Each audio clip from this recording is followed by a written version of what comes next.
Indiana Beach is a boardwalk amusement park located on Lake Shafer in Monticello, Indiana. The place contains tons of history as it originally opened in 1926 and has exchanged owners many times. Most recently, it was purchased by Chicago native Gene Staples in 2020, who saved the park in an uncertain time where it very well could have gone under.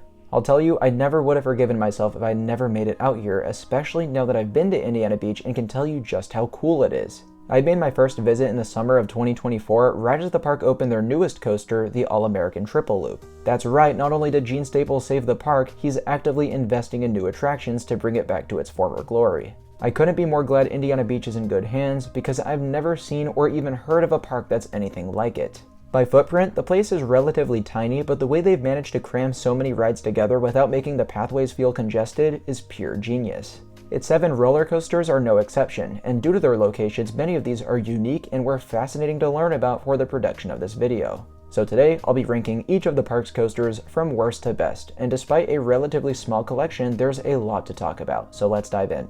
Be sure to leave me a comment letting me know how you'd order these rides, or for those who haven't been to Indiana Beach, which are most anticipated for you. We'll go ahead and start at the number 7 spot with Cyclone, a family coaster that opened in 2022. In its past, Indiana Beach has had roller coasters for children, but today, it's the biggest gap in their lineup, with Cyclone being the smallest. Nevertheless, this is a damn good weakest coaster for the park.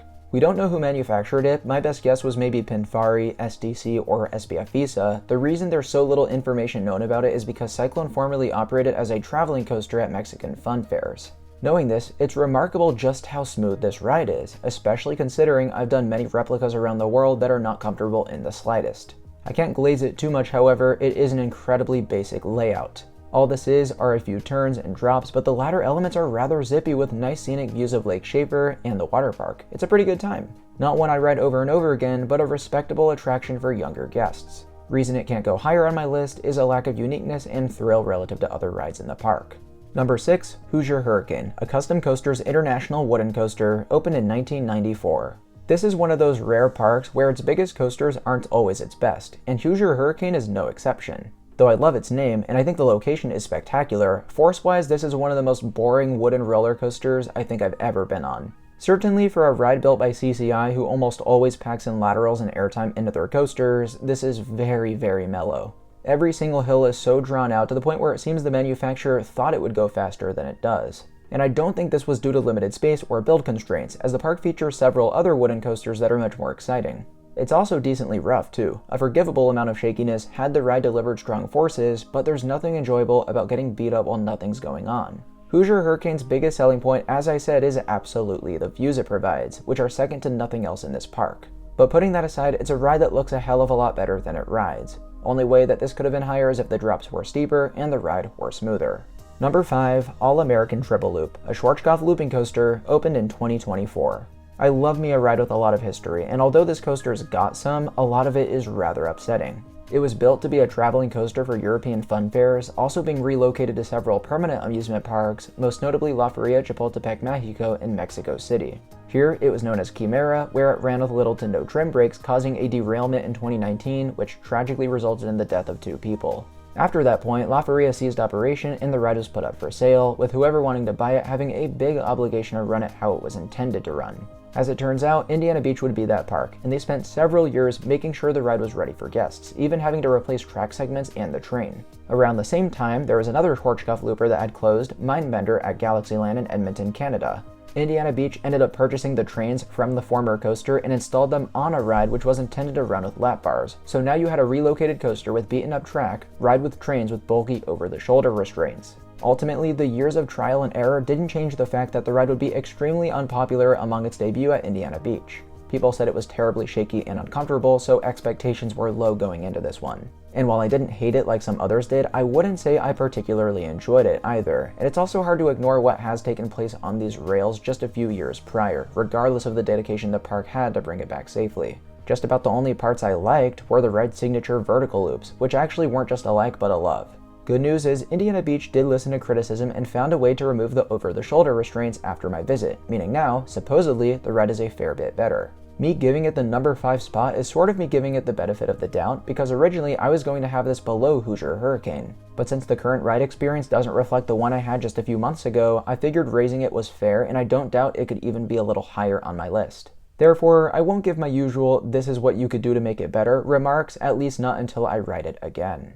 Number 4, Steel Hog, an S&S El Loco coaster, opened in 2008. Taking a big jump up in quality, here's where we get to the real high quality attractions. This fascinating ride model is essentially a Wild Mouse on steroids with the same compact vehicles and tight transitions, but also a much more thrilling and dynamic layout. Rather than repetitive switchbacks, how about a turn that flips you on its outside, or a dive loop which stalls you upside down for several seconds? The way Steel Hog messes with your sense of direction is something I absolutely love, especially since it's smooth and not nauseating in the slightest. But sadly, I can't sit here and tell you guys it's perfect for what it does, since it does have some pretty claustrophobic over-the-shoulder restraints. They aren't anywhere near as painful as expected, but the ride could have made you feel more exposed with only a lap bar, which I know is possible since I've done El Loco at the Adventure Dome in Las Vegas. So that, along with its short track length, are my two biggest complaints. Otherwise, Steel Hog was very fun and exceeded expectations.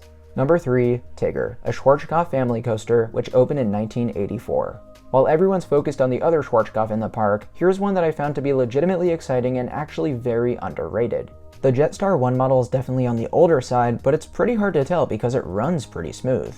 There is some whiplashing for sure, but I think a lot of that is part of the fun in this case. Several of the turns and helices are surprisingly intense due to how tight they are, and the amount of speed at which you take them with is impressive. It also gets points for its uniqueness, featuring that single-file bobsled seating arrangement and for the fact that there's only 3 of its layout left in the world, with the others being in France and Russia. Tigger isn't a ride you'll want to miss when visiting Indiana Beach, because it's one of those that perfectly encapsulates the park's historical significance. Really, a supremely fun coaster. Main thing that takes away from it is it's a little on the short side. Number 2, Lost Coaster of Superstition Mountain, a Custom Coasters International wooden coaster that opened in 2002. I've traveled all over the world for roller coasters, and I firmly believe that Lost Coaster is the most bizarre one ever created.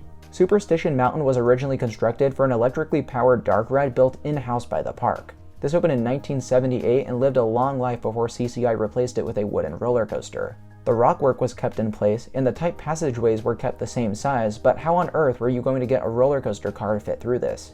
The answer? Tight compact vehicles with actual cages that prevent riders from sticking their hands out and whacking something. Even cooler is because Indiana Beach didn't have a lot of room to work with, they vouch for an elevator lift hill to get you up to the mountain's high point. On top of that, any of the track you see outdoors is a small fraction of the overall track length, as it's mostly situated indoors following the same trajectory as the original dark ride. Even though Lost Coaster of Superstition Mountain isn't technically a dark ride, there are themed elements that make the ride feel more alive and old school. In terms of ride experience, you'll have the choice to ride forwards or backwards, and I had the chance to try each one time. While forwards was cool, backwards, particularly in the rear car, was completely terrifying since you're just whipped around left and right. Technically, it wasn't as intense as expected. This is absolutely a family-friendly ride, but still there was an element of surprise to riding it like this. Because of how small the vehicles are, the turn radius is also remarkably tight, which adds a lot to the side-by-side lateral forces one will experience. All in all, this is a one-of-a-kind attraction. Rides like this are a big reason I'm a roller coaster enthusiast. But as much as my bias wanted to put this in first place, there was one coaster that surprised me even more than this one. Like said, as fun as Lost Coaster was, it actually wasn't as crazy as many had made it out to be, and it can be frustrating when it constantly breaks down due to how technologically complicated the ride is. Therefore, at the number 1 spot, give me Cornball Express, a Custom Coasters International wooden coaster opened in 2001. I mean, you can't even make this up. How can a 55-foot tall Woody with just 2,000 feet of track offer an infinitely superior ride experience to the much larger wooden coaster overhead that's nearly 1,000 feet longer? With stats like a family ride and a pretty small stature in the middle of the park, expectations were not too high for Cornball Express. Yet somehow, it delivered in every way. Unlike Huer Hurricane, this gives you all of the forces one would expect from CCI. Plenty of great airtime, highly sustained laterals, and on top of that, was very smooth. I also just love the name Cornball Express. It's so ridiculous. This is one of those parks that you can just tell is patriotic. Like, this is a classic Americana park at its best. Anyway, after just a few rides, I had decided Cornball was my favorite roller coaster at Indiana Beach with little to no cons. Sure, it could have been a little longer, but considering its location and my expectations, that wasn't something that exactly bothered me.